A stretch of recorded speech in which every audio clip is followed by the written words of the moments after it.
You're watching Brooklyn Nets Financial Fan Media Network. I'm your host Woods. This is my boy Jaden, and today we're going to be discussing if the Nets have secured a championship spot with the newest addition of Marcus Aldridge and the latest comments on KD towards Michael Rapaport. A few days ago, LaMarcus Aldridge is now a Brooklyn Net. Uh, and I'm gonna be honest with you, I think that this may have been the final. This is the nail in the coffin, for the rest of the NBA.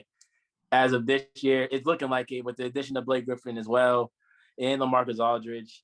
I'll be honest with you, it looks like they got this all wrapped up. So I think that everyone needs to go home and reevaluate, go back to the drawing board.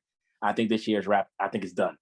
My only concern as far as this signing is the fact that LaMarcus Aldridge isn't necessarily the best defender right now. He's a little older, but I think people forget that just in 2018, 2019, he was an all-star. And this year specifically is his worst year. I mean, he's putting up 13, pretty much 14 a game. He's a little low on rebounds, but this is I don't think that we should sleep on him, because he's very much capable of putting up 20, 24 quickly, very quickly. He's just one of those versatile bigs, who can take you off the dribble. He can hit a three-pointer. He can get you in the mid-range. He can post you up. He can do all that. So I think that for the rest of the league, I think everyone needs to be scared because it's going to be a problem. And then you got Blake Griffin. He's catching lobs now. He's looking real comfortable. He's almost looking like his normal self. And be honest with you, it's looking scary out here. Okay, so I definitely think that this is a huge deal, and I look forward to seeing the Brooklyn Nets playing the Lakers in the finals. I do, because I know what's coming. I know that's what it's going to be. Hey, I like your breakdown and everything. I'm gonna be honest. I love the newest addition. I love the newest addition of Marcus Aldridge. Yes, this is one of his worst years. He's averaging 13 and 5, which I still think is credible. That's a decent big in the league. You know what I mean? But from LaMarcus Aldridge standards, it's a bit lower than normal. But let's just break it down. He's one of the best mid range scorers. Offensively, he's one of the most gifted bigs in the league. He's got a nasty mid range, very fluid from mid range. He's got a low post game. He gets rebounds and he plays defense. What I'm most concerned about, to be honest, is Steve Nash and how he's going to manage the minutes of everyone in the teams. But the thing I'm most excited about is the opportunities that LaMarcus Aldridge gives them to have. So, for instance, if they go small ball, which they've had the most effective offense throughout the year in their small ball lineup, where they usually bump Jeff Green to the five, they'll have Joe Harris out there, Kyrie, Harden, all those guys. You know, with LaMarcus Aldridge, he's much better than Jeff Green. Let's say what it is. He gives them a better defensive anchor down there. And look, he can stretch the floor too. He's not, he's adequate out there. He's adequate. He's not lethal, but you got to guard him. He'll knock that down. You know what I'm saying? He'll knock that down. So I'm really, really excited about what he gives the team. And like you just said, Blake is coming back. Blake just dunked, the first time in almost 7 years or whatever it was. LaMarcus Aldridge, I think he's still got some game left. And I think he's going to elevate his game knowing that they're not prioritizing him. He's gonna be getting a lot of 1v1 looks down there. It's a lot. They're doubling James Harden off the pick and roll. He's gonna be getting a lot of looks with James Harden out there. He's averaging Hey, he's averaging 10 plus assists. Look, it's gonna get ugly. And don't forget we still got DeAndre Jordan. So he's not playing 30, 40 minutes a game. That's gonna break down to 20, 15 minutes. Listen, I love it. I love the move. I love everything about it. uh, at the end of the day, it is only one basketball on the floor. So this it could I can see why something like this could go wrong because I think there's just so much offensive firepower, and I think they all got egos. They're all all stars. I think they may have 43 all star selections between all of them. Uh, that's a lot.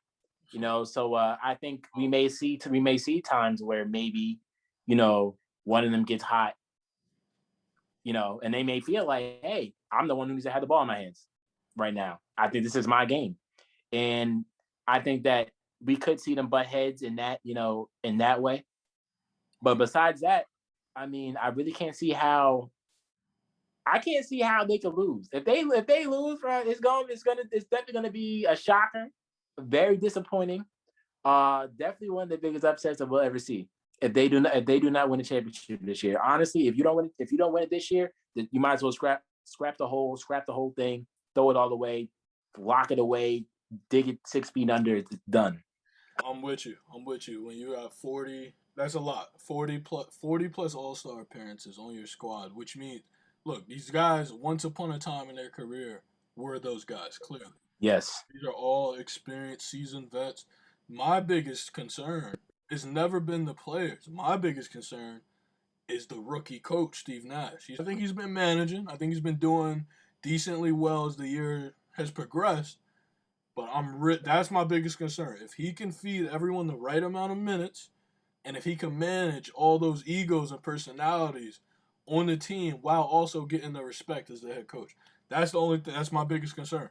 Hey, last thing on this topic. If Tyronn Lue can get away with fake coaching with the Cavs, with Bron and Kyrie, then Steve Nash should have zero issues getting away with it, getting away with it in Brooklyn. Unfortunately, these past couple of days, Kevin Durant has gotten into an altercation with actor and director Michael Rapaport, and they got into exchange on Twitter. Michael Rapaport, I believe, DM'd him personally and asked him about an interview, or he asked him about something specific, and Kevin Durant, wasn't per se the happiest. He wasn't the happiest about it, and he retaliated. He retaliated very aggressively. He said some things that's inexcusable and shouldn't be said. I believe I'm not throwing him a get out of jail free card, but I do believe a lot of it was emotion. It was a lot of emotion behind it. He may have not full heartedly meant it, but at that specific time, I think he was targeting Michael Rapaport and really trying to get under his skin, to retaliate how he felt. So, I'm gonna be honest. I do think it's in. He said a lot of inexcusable things. I can't. There's no other way around it. Um, but I'm gonna be honest. I do believe people are looking at this pretty harshly. I don't think they're giving Kevin Durant a fair shake. Essentially, what happened was, in analogy base, someone walked up to him and punched him in the face, and he decided to kind of overkill and throw multiple punches back instead of one. Yeah. Did he go overboard? Did he ever extend? Maybe, maybe he probably did. And again, it's inexcusable, but I hope this doesn't affect the Brooklyn Nets season later down the line, because obviously he's getting healthier. Playoffs Yeah. is right around the corner. Mm-hmm. Who better to have than Easy Money Sniper? You know what I mean? There's no who else would you rather have out there? So I'm really hoping this doesn't affect our chances in the playoffs. But whatever happens, happens. How do you, how did you look at the KD and Michael Rapaport situation? Um, I think that KD is way too popular. He's way too important to the Brooklyn Nets franchise to be reacting the way that he's reacting, making way too much money to react in the way that he's reacting. This is just it's the wrong time. So it's the wrong time and place to be, getting emotional and letting things like this, bother you. Out of all the things that, fans may say about you, you guys are in a great position to win a championship. I don't see what he was thinking when he went out of his way to say some of the things that he said. He said some very disrespectful things. You could easily get suspended because of this. Easily. Suspension, I think something is definitely going to come his way. But this wasn't the time for that. I think if you wanted to really handle this that way, if you really want to pour out your emotions, because I know he's an emotional dude, you should have called him. You should have called him, had that conversation, and keep it pushing. If with or without KD changes everything. No matter who we're playing, you know what I'm saying. It's a lot of firepower in the West. You got to be loaded.